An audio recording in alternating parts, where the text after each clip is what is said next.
भगवत गीता के ये 9 सूत्र बदल देंगे आपका जीवन। कभी नहीं मिलेगी असफलता। भगवत गीता में भगवान श्री कृष्ण ने बताए हैं सफल होने के 9 अद्भुत चमत्कारी रहस्य। अगर आप जीवन में परेशान हैं, कोई सही मार्ग नहीं मिल पा रहा हो, असफलता के कारण मन दुखी हो, तो भगवत गीता के केवल इन श्लोकों को भगवान श्री कृष्ण का ध्यान करते हुए पढ़ने से तत्काल मार्गदर्शन मिलने लगता है। जाने भगवत गीता के सफलता दिलाने वाले 9 श्लोक। पहला श्लोक, योगस्थः कुरु कर्माणि संग त्यक्त्वा धनंजय सिद्धय सिद्धयो समो भूत्वा समत्वम योग उच्यते। इस श्लोक का अर्थ है, कर्म न करने का आग्रह त्याग कर यश अपयश के विषय में संबुद्धि होकर योगयुक्त होकर कर्म कर, क्योंकि समत्व को ही योग कहते हैं। दूसरा श्लोक है, नास्ति बुद्धिर्युक्तस्य न चायुक्तस्य भावना न चाभावयतः शांतिर्शांतस्य कुतः सुखम। इस श्लोक का अर्थ है, योगरहित पुरुष में निश्चय करने की बुद्धि नहीं होती और उसके मन में भावना भी नहीं होती।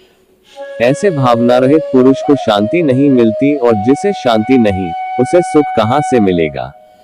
तीसरा श्लोक है, विहाय कामान ये कर्वान पुमांश चरति निष्प्रिय निर्मनो निरहंकार स शांतिम अधिगच्छति। इस श्लोक का अर्थ है, जो मनुष्य सभी इच्छाओं व कामनाओं को त्याग कर ममता रहित और अहंकार रहित होकर अपने कर्तव्यों का पालन करता है, उसे ही शांति प्राप्त होती है।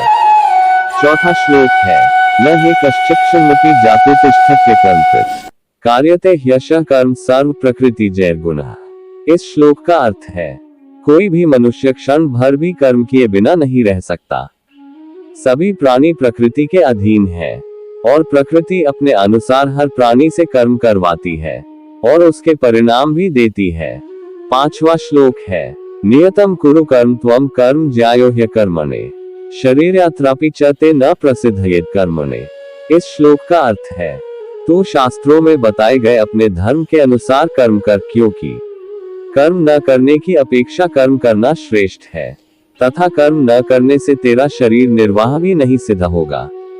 छठा श्लोक है, यद्यदाचरति श्रेष्ठस्तत्तदेवेतरो जनः स यत्प्रमाणं कुरुते लोकस्तदनुवर्तते। इस श्लोक का अर्थ है, श्रेष्ठ पुरुष जैसा आचरण करते हैं, सामान्य पुरुष भी वैसा ही आचरण करने लगते हैं।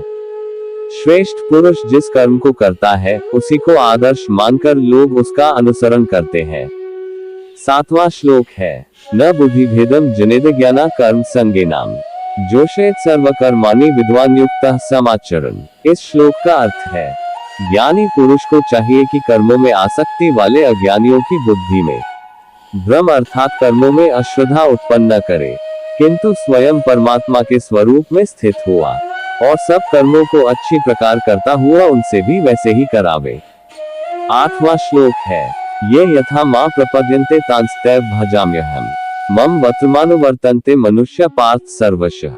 इस श्लोक का अर्थ है, जो मनुष्य मुझे जिस प्रकार भजता है, यानी जिस इच्छा से मेरा स्मरण करता है, उसी के अनुरूप मैं उसे फल प्रदान करता हूँ।